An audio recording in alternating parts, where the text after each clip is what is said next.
Hello and welcome to the Single Today podcast. Thank you for joining us for episode 14, which is called Single and Stagnant. How to stir the water in your soul. Single and stagnant. You ever experience feeling stagnant in life? Ever feel like today is a less exciting rerun of yesterday?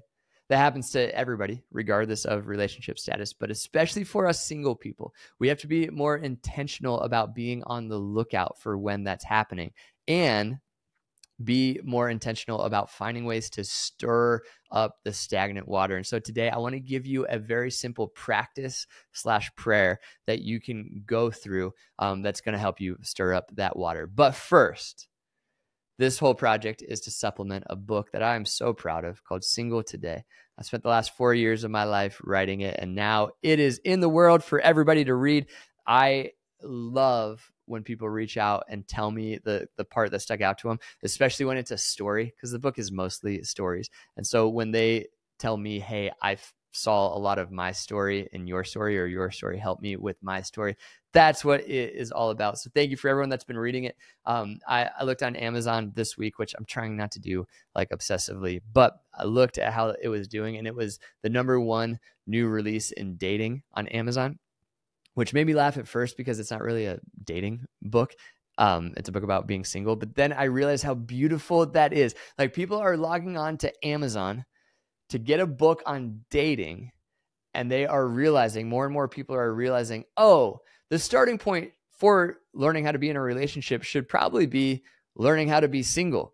Like, I should probably learn about myself first. I should probably work through some of my stuff from the past and surrender some of the stuff from the future and learn how to be content today. And I love it because it's like people are starting to get it. That whether you end up being single for 2 more days or 2 more decades, that this is really a book about being content today. And that contentment is a gift that you can carry with you for the rest of your life. So I got really excited about that. And thank you for everyone who helped make that happen. Leaving a review on Amazon is huge. Leaving a review on Goodreads is huge. In fact, if you're reading the book and you haven't done that yet, I'd love for you to stop for 2 minutes and go do that, because it really does help. Now, Episode 14, Single and Stagnant. Let's talk about how to stir the water in your soul. So I was going to take this episode in a different direction. And then last night I was hanging out with my friend Matt, and we were talking about how busy both of our lives have become. Both have a lot of stuff going on. It's all good stuff, but good stuff is still stuff. And we're both wired the same way, where when we get really busy, we just press on instead of taking time to process, because your soul needs time to process things, right? Like, in the same way that you wouldn't eat a giant meal and then go work out 2 minutes later. You can if you want, but it's going to be painful, right? Your body needs time to digest the food. The same thing is true about life, about the things that we experience. We have to take time to process all of the good, all of the bad, and all of the ugly. And so Matt and I were talking about how one of the ways we're learning to do this is to leave our car silent when we're driving. So instead of turning on a song immediately, or a podcast, or an audiobook, none of those things are bad, by the way. In fact, Single Today, available now in Audible audiobook format, so you can listen to that. None of those things are bad. However, it's also really good to learn how to sit in silence for a little bit. So Matt and I were talking about how nice it is to sit in silence, because then, like, a couple minutes into it, you think back to that thing you learned last night at that class, or during that sermon, or whatever, and you realize, like, oh, that was actually like a really important thing that I should actually apply to my life. And when you take the time to sift through it and work through it, it's like you're allowing yourself to really understand it at a deeper level, or processing that difficult meeting from work, or whatever it is. The problem is when we don't do that, those experiences just like sit down deep in our soul. And when they just sit there and they're left untouched, well, it's kind of like when you leave water sitting stagnant for too long. And so the central metaphor of this book is water. And the whole first part 1, the first 4 chapters, is all about when water gets stagnant. When that water starts to get stagnant, it starts to stink. In fact, this came from an email that I got during COVID back in 2020 from my HOA that just said, the pool will be closed until further notice. And I was used the pool a lot, enough to know that at the time there was a couple that would pull up in their F-150, and they would every Friday they would add a bunch of chemicals and they would stir the water and they would keep it looking and smelling fresh. But then when we got that email from the HOA, they stopped showing up. Now, for the first week or so, I would run past the pool in the morning and I'd look at the water and just think, water's water. It's fine. I can just jump the fence. I can go swim. I'm sure it's okay. But about 2 weeks in, it started to get this like green tint to it. And within a month, it was just a swamp. It looked awful. It smelled awful. Why? Because when water sits stagnant for too long, it starts to stink. It becomes a swamp. The same thing I believe is true about all the experiences that we have. When we don't take time to process them, they just lay dormant in our soul. They get stagnant. Stagnant water starts to stink. And so what I realized is one of the beautiful things about marriage, God's design for marriage, one of the reasons God said it's not good for man to be alone is because when you have a partner, they are helping you stir the water in your soul. They're asking you about your day. They're dreaming with you about your future. They're helping you sift through and sort through all of the difficult things and the challenges, and you're doing the same thing for them. At least in a healthy marriage, the two of you are stirring the water, keeping the water stirred. And where this whole project started is I realized that's great for all of them, but what about us? What about when you're single? Is there a way to stir the water when you are single? And I believe the answer is yes. And in the first 4 chapters of the book, I give a whole bunch of examples. But there's like 1,000 ways to do this. And so today I want to give you another one. This is called the Examen. It's a daily prayer by St. Ignatius that for hundreds of years, people have been using to help them process and examine and review their day with God. And so there's a few different versions of this. I want to just give you the version that I practice because I have found this incredibly helpful. And so the first thing you're going to do is number one, if you're taking notes, write this down. Number one, review your day with God. And so you are letting God into your day. It's like you're sitting down with God over coffee and he's going, tell me everything about your day. And then you just review the day with God. Sometimes I do this on my commute home. Sometimes I'll go take a walk. It's great at the end of the day, obviously, but you can also do it in the morning. I did it on my run this morning. But you talk through everything you can remember about your day. So God, I woke up and here's how I was feeling when I woke up. Here's where my headspace was at. And here's what I did for my workout. And here's what I ate for breakfast. Like no detail is too small here. And that is going to feel really silly at first, but I promise you, it's a very helpful exercise. Just try it. We're trying to stir up some stuff that's probably been dormant for a long time. And so you start reviewing your day with God. God, here's my commute to work. Here's why it was so stressful. Here's why I think there was more traffic than I expected. And for whatever reason, I didn't give myself more time to get there. And so I ended up being a little mean on the road. And here's why I think that happened, right? You just start talking about it. Here's what happened at work. Here's what this meeting was all about. Here's like the most creative moment of the day. I had this inspiration for this new idea or whatever it is.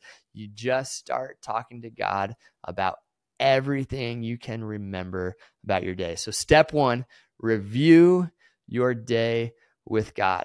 This is just like letting your body digest food. It's the same exact principle, except it's all of your experiences. You're letting your soul process and digest the good, the bad, and the ugly from today. Now, here's where you kind of dive into the next layer down.